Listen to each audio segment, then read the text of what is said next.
Pelabuhan Muaro merupakan pelabuhan yang dibangun oleh perusahaan dagang Belanda pada akhir abad ke-17.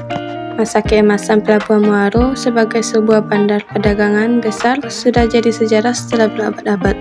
Namun peninggalan VOC di pinggiran Batang Harau itu masih tersisa.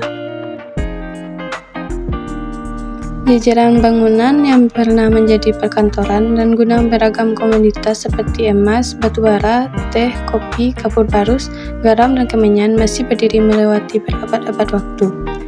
Sebagian bangunan berarsitektur Eropa peninggalan Belanda itu saat ini telah berubah fungsi menjadi kafe dengan lampu warna-warni, menyajikan sajian kekinian dan hiburan musik hidup. Salah satu ikon dari Pelabuhan Muaro ini adalah Jembatan Siti Nurbaya. Jembatan Siti Nurbaya merupakan jembatan yang membentang sepanjang 156 meter di atas Sungai Batang Harau, Kota Padang, Sumatera Barat. Jembatan ini menghubungkan pusat kota dengan seberang Padang. Mengambil nama dari novel klasik Siti Nurbaya karya Marah Rusli, jembatan ini adalah akses menuju Gunung Padang, salah satu latar tempat Siti Nurbaya. Bangunan yang menyatukan antara dua lokasi ini selain berfungsi sebagai lalu lintas kendaraan, juga bisa digunakan sebagai tempat wisata. Setiap harinya jembatan ini didatangi banyak pengunjung, baik dari masyarakat sekitar atau dari luar daerah.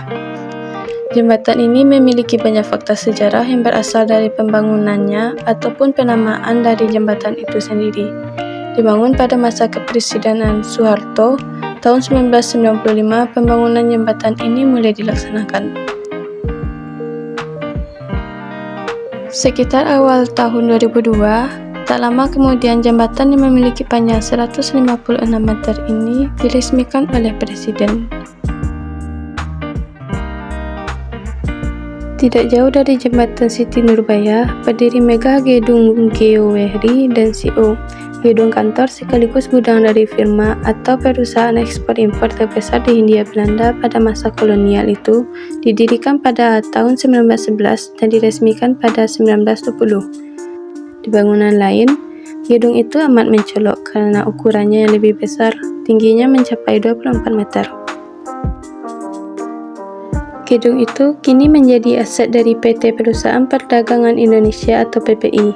Seperti sebagian bangunan peninggalan Belanda di pinggiran Sungai Batang Harau, bangunan itu sempat terlantar, tidak terpelihara, kusam, dan mulai lapuk dimakan usia. Namun sekarang, pemugaran besar-besaran dilakukan terhadap bangunan yang telah ditetapkan sebagai salah satu cagar budaya di Padang itu. Bangunan peninggalan Belanda di pinggiran Sungai Batang Harau merupakan bagian dari kawasan Kota Tua Padang yang luasnya mencapai 32.690 meter persegi, melingkupi dua kecamatan yaitu Padang Selatan dan Padang Barat. Merujuk sejarah, cikal bakal Kota Padang itu berawal dari berkembangnya Pelabuhan Muaro sebagai bandar dagang yang maju yang membuat tumbuhnya pemukiman di daerah itu. Belanda pada pertengahan abad ke-17 kemudian membuat kebijakan membuat batas pemisah antara pemukiman mereka dengan pribumi. Belanda menempati pinggiran Sungai Batang Harau yang sangat strategis pada masa itu, bertetangga dengan masyarakat Tionghoa, etnis Tamil India, dan terakhir baru pribumi. Kawasan pemukiman itulah yang saat ini disebut Kota Tua. Hingga saat ini, etnis Tionghoa, Tamil India, dan Minangkabau masih saling membaur di kawasan Kota Tua sehingga menjadi simbol dari akulturasi budaya dan keharmonisan antar etnis di Padang.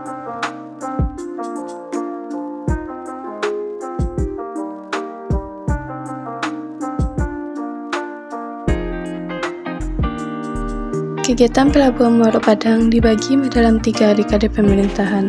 Yang pertama, Pelabuhan Muaro Padang pada masa revolusi berperan sebagai sarana transportasi antar kota pantai dan antar pulau di pesisir barat Pulau Sumatera.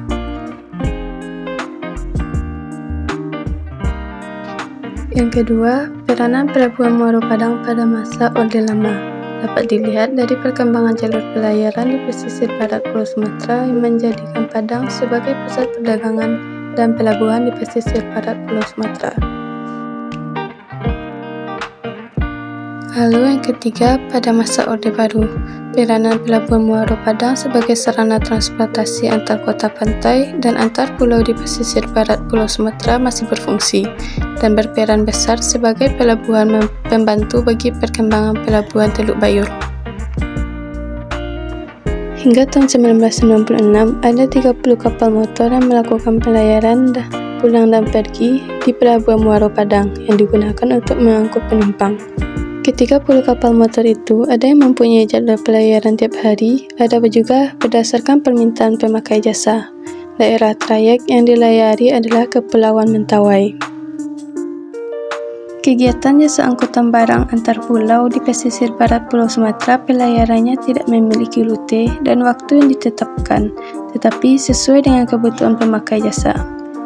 Daerah yang dituju dalam pelayaran ini adalah Kepulauan Mentawai, Aceh Selatan atau Barat, Sibolga, Pulau Nias atau Telo, Simelu, dan Bengkulu. Komoditas perdagangan yang dibawa dari Pelabuhan Muaro Padang ke pulau yang ada di pesisir barat Sumatera adalah 9 kebutuhan pokok dan bahan bakar minyak atau BBM.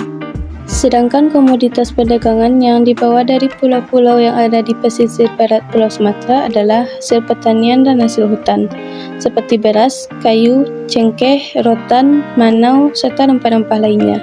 Kegiatan jasa angkutan barang dengan menggunakan transportasi laut berkurang hingga tahun 1996, kecuali untuk ke Kepulauan Mentawai. Itulah sedikit penjelasan tentang Pelabuhan Muaro Padang yang dapat saya sampaikan. Terima kasih. Assalamualaikum warahmatullahi wabarakatuh.